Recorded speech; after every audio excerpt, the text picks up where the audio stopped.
that first gig that I had was playing in a jazz trio. It was piano, bass, and drums. We used to play at a restaurant called the Lobster Pot in Cleveland. Nice.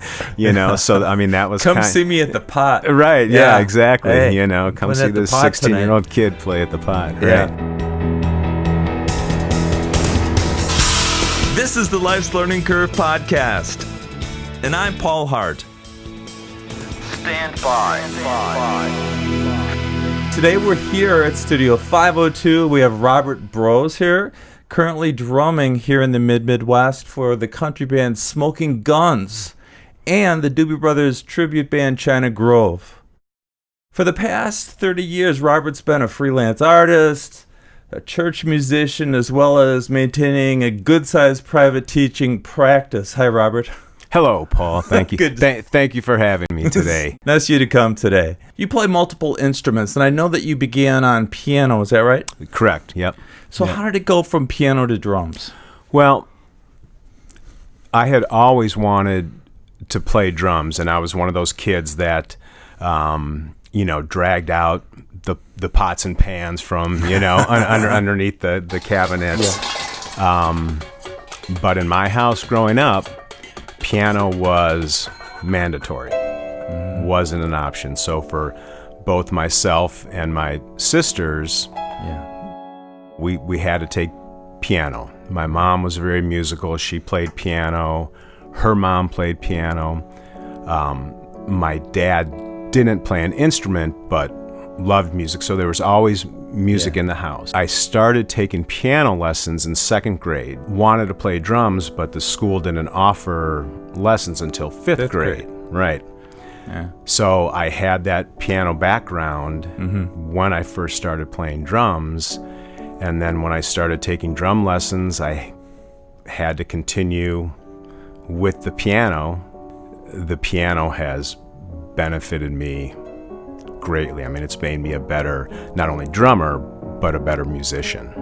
Interesting side note to that. So, the whole piano thing, I remember it as clear as day.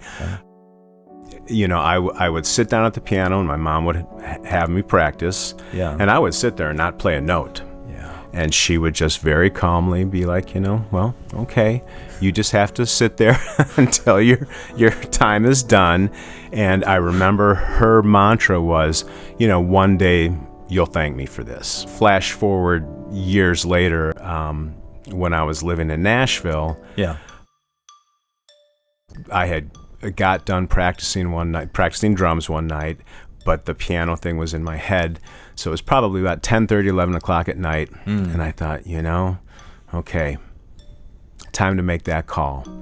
So I called up my mom, and I was like, Mom, this is the phone call you've been waiting for.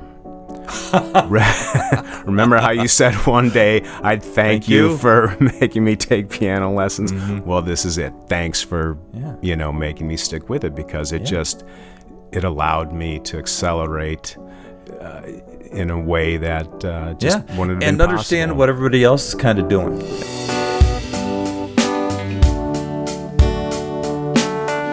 So why Yamaha drums?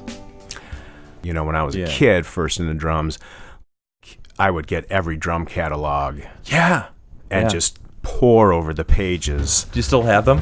I don't, unfortunately. I found mine about 2 weeks ago. Did you? Yeah. Oh, yeah. The first kit that I actually bought on my own, I saved up my paper route money and bought this big Ludwig Octoplus kit, it had the, 4 concert toms. That's right. Everything like that, and so that was my kit for a long time. And again, I now flash forward, and I'm down in Nashville, and in Nashville, obviously, there's so many musicians, and many of whom don't make it. The pawn shops are filled, with really top quality instruments, because there are so many people who are didn't make it, and they need a bus ticket back home. It's like actors in L.A. Yeah, right. Yeah. Exactly. So I went into this particular pawn shop that I would frequent probably once or twice a week, and there was this Yamaha kit sitting there. It had a kick drum and 4 toms, and it was like $500. Now, new that kit, Yeah. you know. Yeah. Right. So I picked it up. Had always wanted this. It's a recording custom Yes. brand Birch shells, and so I had always Right. wanted that particular type of kit. It came in a color, quartz gray, that was rare, and I picked it up. And since that time, so this would have been back probably in 95 or 6 maybe. And since then, I have, through eBay and, you know, different websites, picked up pretty much every configuration. So now I can make that drum kit into a double kick with 10. Really? Yeah, I can do anything with it. And the Yamaha quality of their hardware. They're you durable. know, oh, yeah. And it's all machined like that Yeah. in such a way that, you know, I mean, I play a ton of shows a year. And, you know, the kit holds up and they sound great.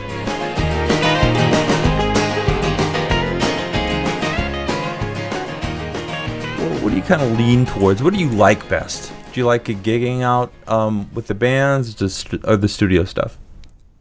You know, it's really two different animals, I think. I enjoy doing both. I mean, especially when you're playing a live show and you have a good crowd. Not necessarily, it doesn't have to be, you know, like a huge crowd. I mean, sometimes you'll play in front of thousands of people and they're just kind of there watching. You know, sometimes you're playing in front of thousands of people and they're all interactive. And conversely, you know, sometimes you're playing in a small little club and there's 10 people there, but they're just 10 really energetic, active people, and you're having a great time. So the live thing, I really enjoy doing it, especially when there's that feedback from the audience, you know, and then the band picks up on that. The studio thing is a different animal, you know. I mean, you're there. Sometimes if you get hired by a client, you're there to play a specific part that they want to hear for their song. Yeah. So you have to be able to do that. You know, you have to adapt. Maybe an engineer, you know, wants to hear a particular sound out of your drum kit, so you might have to tune your drum kit, or maybe even play a different drum kit in order to get the sound that they want. So it's just it's just a different process that goes on in the studio. Yeah. But it's equally as fulfilling when the final project, you know, comes out and you hear it, and The final mix. yeah, and you're like, oh yeah, I was a part of that.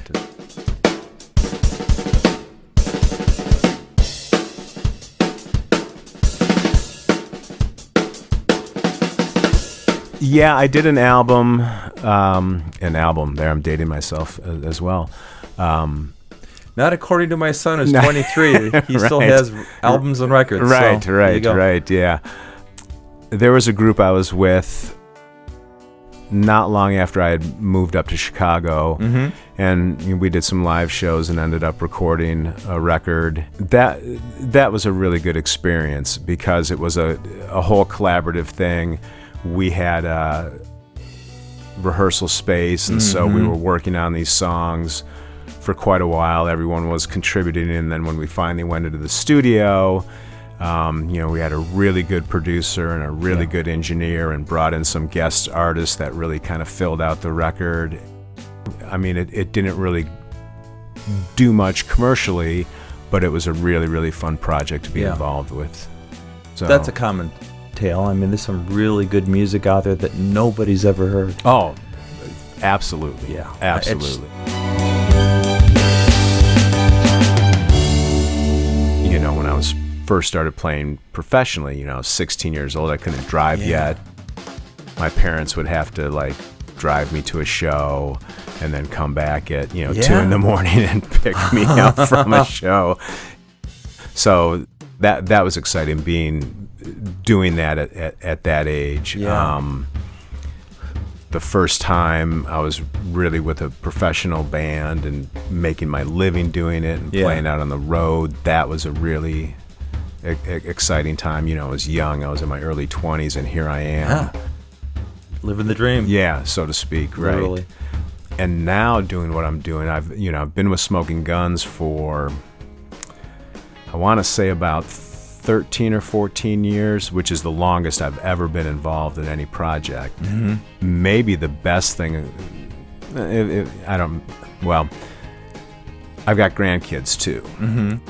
And they really gravitate towards the music and coming out to see me play. So like when... Isn't that great? Yeah. So like when I'm playing a show and I see my, grandkids out there and they're watching Grandpa play drums, that's like I'm getting paid to do what I love to do, and here's I'm looking out and seeing my fam. Yeah. And the grandkids. Are you kidding me? Yeah. I mean, it really doesn't get any better than that. Absolutely. Yeah. So you mentioned about doing your first professional gig when you were 16. What happened in between fifth grade band and being 16 that got you to that point playing percussion or drums? Yeah, I took lessons, so I was always taking lessons, and I had some great teachers. I had some great influences around me. Mm-hmm. My two older sisters were always playing music, and so that was in the 60s, so I'm listening to the Rolling Stones and the Beatles, and I'm, hearing all that kind of stuff. So I was big into rock and roll. Mm-hmm. I'm pretty sure it was my 12th, 13th birthday. One of my sisters was dating a drummer, and he was like a jazz drummer. And so my sister, for my birthday, bought me a record by a drummer named Elvin Jones. Okay. I had never heard anybody play drums like that. I mean, mind blown. Coming from rock and roll, and then you hear a jazz drummer. Yeah, that's different. And so I call it my jazz snob phase. I took my Led Zeppelin records and Rolling Stone records, and back then you had all these used record stores, and so I went and I traded all my records in for Art Blakey records and Miles Davis records and John Coltrane records, and I just got immersed in the whole jazz thing. Another drum set story. So there was a music store back in Cleveland that I would frequent. I remember the guy telling me, I've got this kit upstairs, and it belonged to a drummer who played with a famous saxophone. It was a Gretsch kit, had a me too. Yeah. Still 16-inch kick drum. 12-inch tom and a nice. Very jazz. So that became my jazz kit. That's what I would use for those shows. And so that first gig that I had was playing in a jazz trio. It was piano, bass, and drums. We used to play at a restaurant called the Lobster Pot in Cleveland. Nice. And so I mean that was come see me at the Pot. Right, yeah, exactly. Hey, come see this 16-year-old kid play at the Pot. Right. Yeah.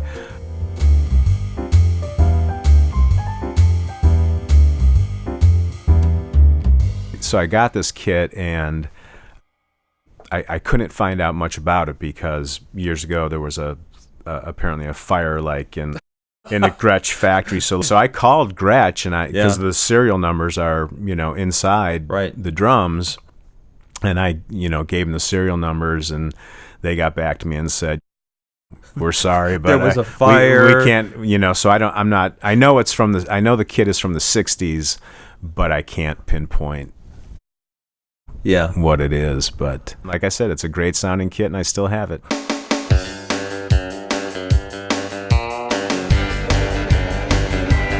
I was in Cleveland, and I was playing in a country band, and we were playing a club. It was the end of the night. Mm-hmm. We were packing up, and there was a patron sitting at the end of the bar who didn't want to leave. Mm-hmm. And kept asking for one more beer. Give me just one, And, Yeah. the bartender was getting frustrated. She kept asking him to leave. And he stood up and he said, "What are you going to do? Shoot me?" And she took out Oh no! Really? really took out a gun and shot him in the hip. Well, he guessed right, didn't he? Right, yeah. Must have been a small caliber thing because that was like a little pop, and he didn't fall down. And he looked incredulously at her and was like, "You just shot me." Yeah. Well, you asked me, and Right. I told you. Yeah. And our manager at the time was like, "Okay, you guys, get out. I don't want you here. When the police show up." So I don't know whatever ended up happening with Right. it because we just You got. didn't want to have to give testimony. No, we just got You got out of shuffled. there. We got just shuffled out. You also do an amazing job with students in instruction, and you teach both piano and drums. Correct. Can you recall a student that really excelled, that did really well, that kind of took off? And I started teaching piano when he was probably about 4.5. oh wow, And this That's young. Yeah, young, but just picked up on it right away. And he loved music, and he taught himself guitar. He taught himself violin. His dad would bring home a trumpet. He'd learn how to play trumpet. I eventually also ended up teaching him drums as well, Yeah. and he would, record his own stuff. Right, and lay down the tracks. yeah, he was, as a one-man band, and he could, he could do it all. But he had a lot of other artistic interests as well. And I know he still does music for enjoyment. Right. But he also paints, and so Wow. Interesting guy. Yeah, I find him. We're friends on Facebook, so I'll see a post from him every now and again. Yeah, well, you got to be proud of that. 'Cause Yeah. You had something to do with that. The first school I went to was Miami University down in Oxford, Gotcha. Ohio. And when I got there, I was enrolled in music education just because I thought it would be, like I said, a good safety net. Yeah. However, I found out that if you're a music education major, you had to be in marching band. Well, I had to be in marching band when I was in high school and did it. Did not like it. Didn't like it. Marching band Yeah. was not my thing. Yeah. So I switched to performance because if you were a performance major, you didn't have to be in marching band. And so then I spent 2 years there. I transferred to Berklee College of Music up in Boston. Oh yeah. That's a nice jump. Wow. Very Yeah. Well-known school. So then I ended up getting my music degree eventually from Cleveland State University. Didn't need it. Took me 10, 12 years, but I just kind of wanted to do it for my own self-satisfaction. But I knew that I was not wired to be like a band director in a high school or, I just, How did you know at that age that was not a good thing for you? And I think I probably picked up on that probably as early as, like junior high school band and seeing what the band directors had to go through. And it's like, and to this day, when I have friends who are middle school or high school band directors, and I say, God bless you, because man, I get it. I could never do that. Yeah. Tell me a story about when you're at Berklee. So I had spent 2 years at Miami, which was a great experience. I really enjoyed it down there. I had a great private instructor. His name was Bill Albin. But that was, it was a, more geared towards, you're analyzing Bach and you're, it's that kind of stuff. And I was more interested in contemporary music. I mean, that was kind of my thing. Gotcha. So I auditioned for Berklee and was fortunate enough to get in. and probably learned more. I was only there for a year, and probably learned more in that year that I had in the previous 2 years at Miami. And that's not to say anything negative about Miami. It was a great experience, but just for what I wanted to learn, the Berkeley experience was great because everyone there was a musician. Everyone. So I had a teacher, saxophone player, Ed Tomasi, Brooklyn Italian guy, talked with the real thing. Oh the real thing. So he was one of my harmony teachers. So we're studying all this, complex Bud Powell stuff and Charlie Parker stuff, and all this. The bird. Yeah, right, exactly. Who's one of? In fact, I had a cat whose name was Yardbird, that I named after Charlie Parker, because he was such a big influence on me. But so we're learning all this complex stuff, and I'll never forget it. So one day after drawing, analyzing this particular Bud Powell solo or something like that, he goes, "Okay, now that you've learned, picture this thick Italian Brooklyn accent, okay, now that you've learned all that, forget all that and just play." So okay, you learn everything, and then it's like, okay, but the bottom line is go out and play. Pull it from the gut if you have to. Right. Don't think about why you're playing. E flat major 7 chord over. And you're not thinking like that. You're just playing. Yeah. And boy, that just stuck with me. The Nashville Cowboy Church was a church that would meet on Sunday mornings in a bar. Okay. So, cool. and literally there would be nights where Saturday night I would be playing at this bar until 2 in the morning. Right. And then I'd be back at 7 a.m. Cleaned up to play church. Right. And the pastor's wife was Joanne Cash, who was Johnny Cash's sister. It was only a pilot that was filmed for the Nashville network, so pilots count. That was a great experience because that led to me playing with Johnny Cash. Oh, tell me about that. This would have been 93, 94. Okay. Yeah. And so it came in one Sunday, wasn't expecting it. Johnny Cash was there with June Carter Cash.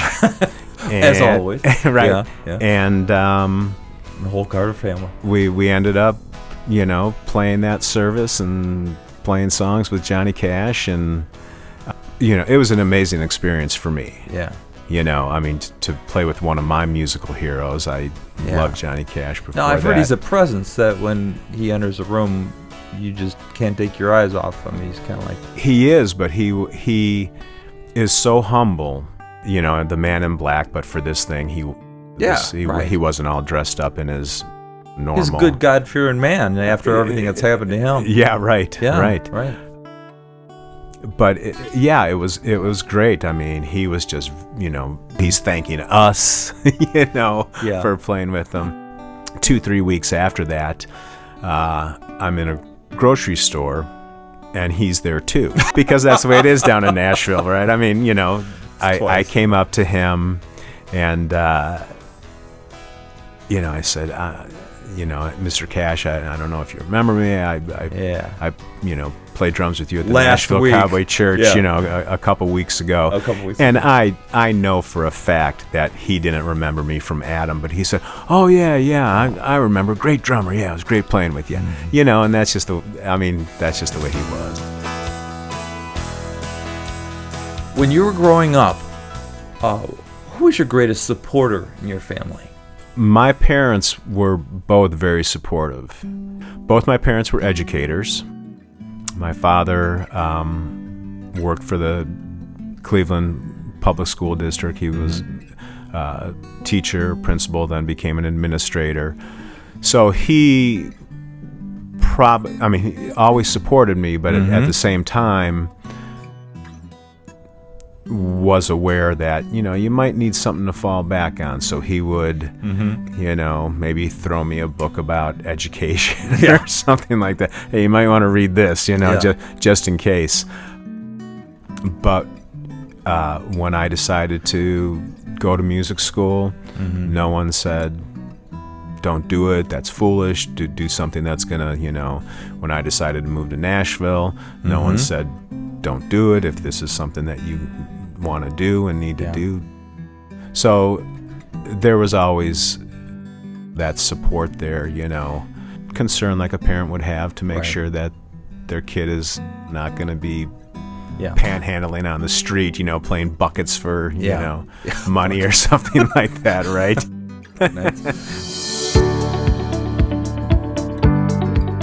Who inspired you the most? Well, having two older sisters and the music that they were listening to,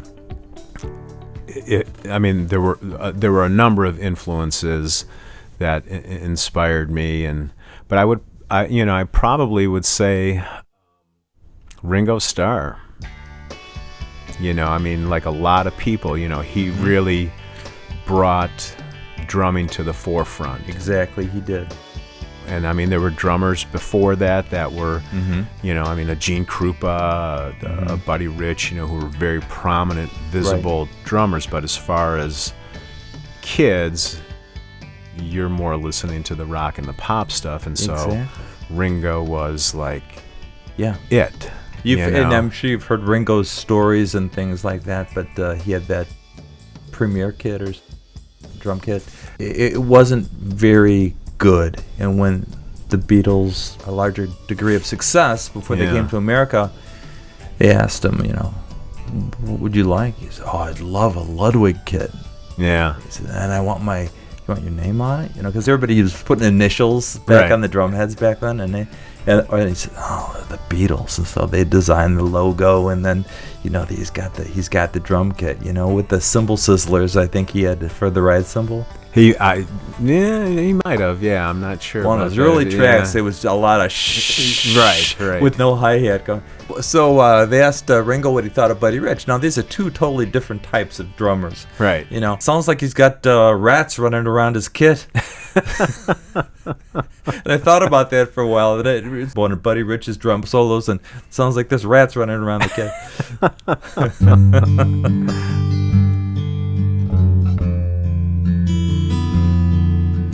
Drives you these days? The main thing that drives me is the fact that I get to do this for my living. There's not a day that goes by that I take that for granted. I feel very blessed. Isn't that great? That is true. Yeah. My mantra has always been, the worst day of playing music beats the best day of doing anything else. Yeah.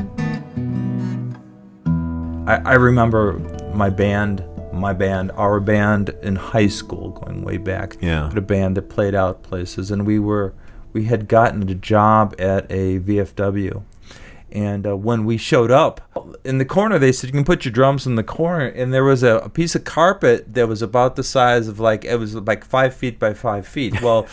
It wasn't going to fit in there. And they go, well, everybody else that comes in, their drum kit fits in there. And we took up a lot of space, as it turns out. And then as we're setting up, we blew fuses. Just plugging in and turning on, we blew fuses. So we're running cords everywhere. Then people were coming in, and they didn't want to hear the music that we were playing. Mm-hmm.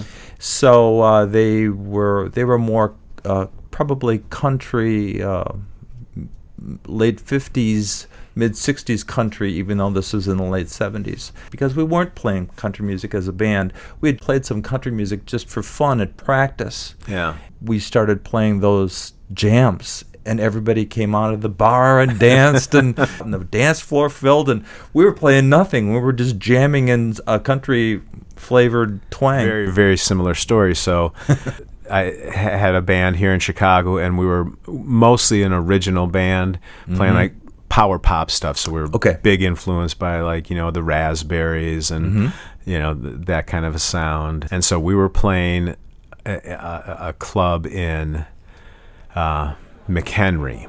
Okay.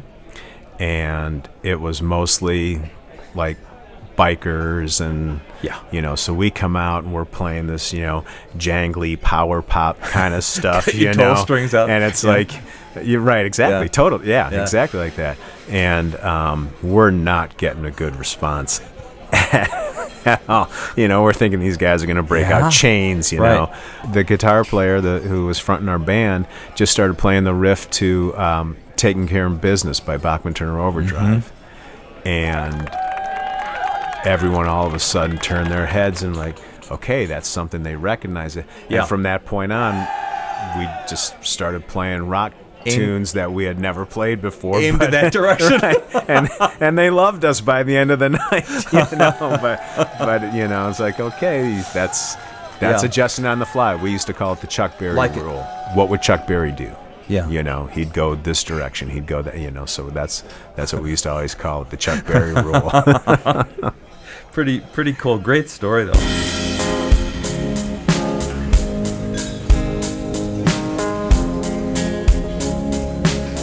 If 10 years physically, if I'm still able to, do this on this level, this is what I would like to be doing, is still playing music. I mean, it's what I do. It's what I've always done, so I really can't imagine myself doing anything else. And it's the kind of job that you can do, I mean, pretty much up until exactly, you go. I mean, there's a and what a way to go. Yeah, Yeah. absolutely.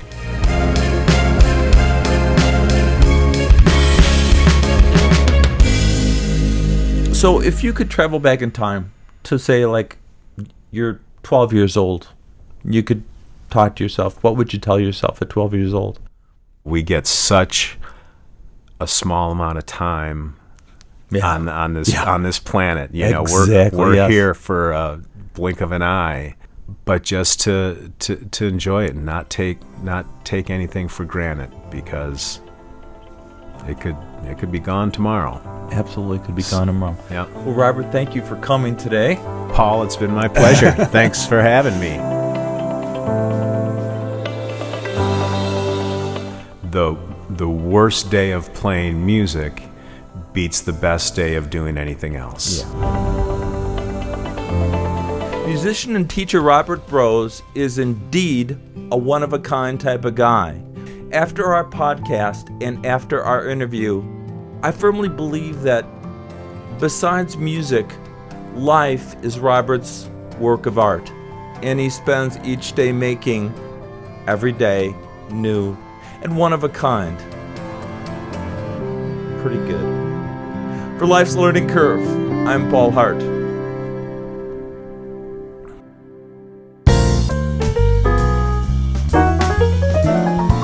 Life's Learning Curve podcast is put together by producer Paul Hart with assistance by Gail Varma, Brian Spees, and ST Dog. We're mixed by Jack Lodge, technical director Randy Blanken. As always, music and audio assistance by Riley Hart. Visit our website, lifeslearningcurve.buzzsprout.com. Special thanks to our guest, Robert Broz. Check out his website, robertbroz.com.